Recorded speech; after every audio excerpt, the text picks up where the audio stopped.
লাভ জিহাদ, জমি জিহাদের পর এবার ভোট জিহাদ। হ্যাঁ, শব্দবন্ধটি শুনতে নতুন লাগলেও এই ভাষাতেই জিহাদি ইস্যুতে রাজ্য সরকার তথা শাসক দল তৃণমূল কংগ্রেসকে নিশানা করলেন এক বিরোধী নেতা। তার অভিযোগ শুধুমাত্র ভোট ব্যাংকের জন্য এটা করা হচ্ছে। তিনি বলেন, ট্যুরিস্ট ভিসা, মেডিকেল ভিসায় জিহাদিরা বাংলায় আসছে, ভারতে আসছে, রাজ্যে থেকে যাচ্ছে কোনো রকম ভিসা পারমিট ছাড়াই। এরপর তাদের ভোটার কার্ড, আধার কার্ড তৈরি হয়ে যাচ্ছে। সবটাই হচ্ছে ভোট ব্যাংকের কথা মাথায় রেখে। এটাই ভোট জিহাদ। আর এর ফলে কাশ্মীরের পুলিশ এসে ক্যানিং থেকে, অসম পুলিশ এসে মুর্শিদাবাদ থেকে গ্রেপ্তার করছে জিহাদিদের। আর রাজ্যের অস্থায়ী ডিজি এ বিষয়ে বিএসএফের দিকে অভিযোগের আঙুল তুলছেন। রাজ্যের বিরুদ্ধে চাঞ্চল্যকর অভিযোগ তুলেছেন রাজ্যের বিরোধী দলনেতা শুভেন্দু অধিকারী। সোমবার 30শে ডিসেম্বর কলকাতায় সাংবাদিক বৈঠকে তিনি বলেন, গোটা দেশে জঙ্গি, জিহাদি, মৌলবাদী, রোহিঙ্গা মুসলমান সাপ্লাই করার জন্য করিডোর হচ্ছে পশ্চিমবঙ্গ। সাপ্লাই করার এজেন্সি পশ্চিমবঙ্গের সরকার ও রাজ্যের মুখ্যমন্ত্রী। কি বলেছেন বিরোধী দলনেতা, শুনব। এসেছিল তিনটে, তাতে এই আইনের বদল ছিল, কিন্তু যে কারণেই হোক ভারত সরকার পরবর্তীকালে এই বিল তিনটাকে বাতিল করেন। তার ফলে ল্যান্ড অ্যাকুইজিশন অ্যাক্ট 1894 সালের সেকশন 4 কালেক্টরেট, অর্থাৎ আমাদের আগে কালেক্টর, এখন ডিএমদের হাতে থেকে যায়। তাই ভারত সরকার সরাসরি সীমান্তের জমি বলুন, এইমস তৈরি করার জমি বলুন, এয়ারপোর্টের জমি বলুন, জাতীয় সড়কের জমি বলুন, রেল লাইনের জমি বলুন, কোন জমি সরাসরি অধিগ্রহণ করতে পারে না, থ্রু ডিএম করতে হয়। আর এখানকার ডিএমরা যারা পঞ্চায়েত নির্বাচনে বাক্স বদল করে,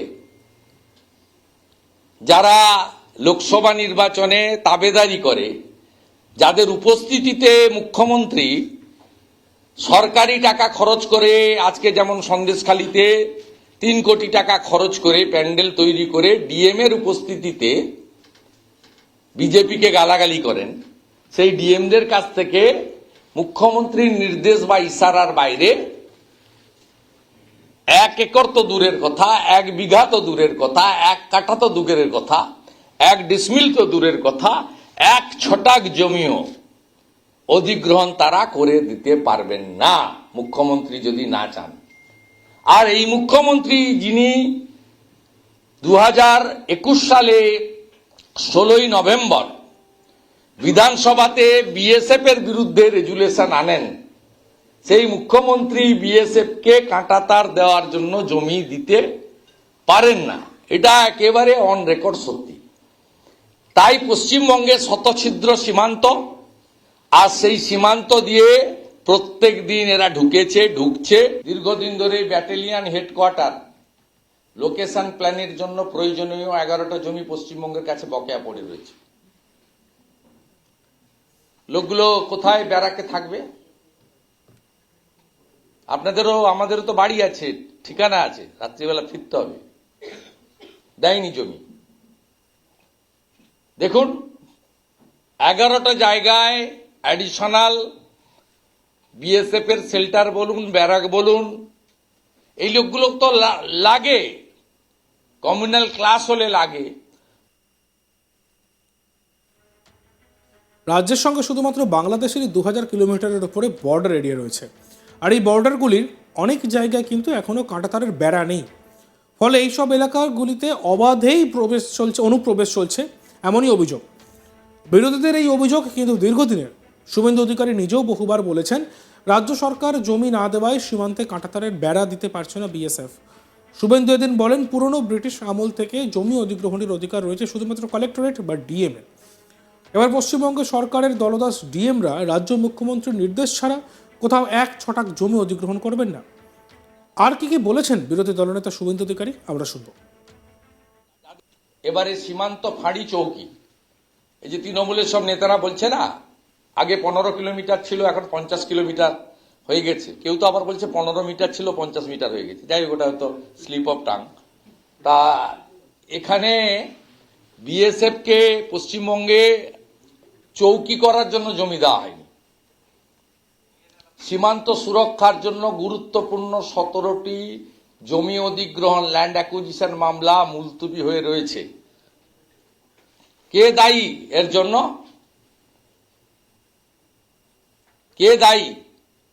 মাননীয় অ্যাডিশনাল চার্জে থাকা ডিজিপি কালকে খুব বড় বড় কথা বলছিলেন, right wing, left wing. Left wing আছে তো আমরা জানি, মাওবাদী ইত্যাদি, টুকরে টুকরে গ্যাং। রাইট উইংসটা কে? রাইট উইংসটা কে? একটা ইনসিডেন্ট দেখাবেন তো, রাইট উইংস এর কোন লোক আছে? বলছিলেন টক টু বিএসএফ,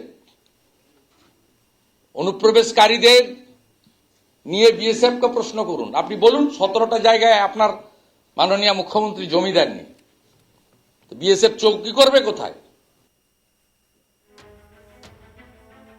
লাভ জেহাদ, ভোট জেহাদ, জমি জেহাদ, নতুন নতুন শব্দবন্ধ শুনতে লাগছে, কিন্তু এই ভোট জিহাদ যে কথাটি সেটি কিন্তু নতুনভাবে উঠে এলো এবং তুললেন শুভেন্দু অধিকারী, রাজ্যের বিরোধী দলনেতা। তিনি এই ভাষাতেই রাজ্য সরকার তথা শাসক দল তৃণমূল কংগ্রেসকে নিশানা করলেন। তার অভিযোগ শুধুমাত্র ভোট ব্যাংকের জন্য এটা করা হচ্ছে। তিনি বলেন বিভিন্ন রকমভাবে ভিসা নিয়ে জিহাদিরা রাজ্যে আসছেন এবং কোনো রকম পারমিট ছাড়াই থেকে যাচ্ছেন। এরপর তাদের ভোটার কার্ড, আধার কার্ড তৈরি হয়ে যাচ্ছে, আর সবটাই ভোট ব্যাংকের কথা মাথায় রেখে হচ্ছে। আর এটাই হচ্ছে ভোট জিহাদ। আর এর ফলে কাশ্মীরের পুলিশ এসে ক্যানিং থেকে এবং অসম পুলিশ এসে মুর্শিদাবাদ থেকে গ্রেপ্তার করছে জিহাদিদের। আর রাজ্যের অস্থায়ী ডিজি এ বিষয়ে বিএসএফ এর দিকে অভিযোগের আঙুল তুলছে। আর এই বিষয়ে বিরোধী দলনেতা শুভেন্দু অধিকারী কি বলেছিলেন আমরা আরও একবার শুনব। বিল এসেছিল 3টে, তাতে এই আইনের বদল ছিল, কিন্তু যে কারণেই হোক ভারত সরকার পরবর্তীকালে এই বিল 3টাকে বাতিল করেন। তার ফলে ল্যান্ড অ্যাকুইজিশন অ্যাক্ট 1894 সালের সেকশন 4 কালেক্টর, অর্থাৎ আমাদের আগে কালেক্টর এখন ডিএমদের হাতে থেকে যায়।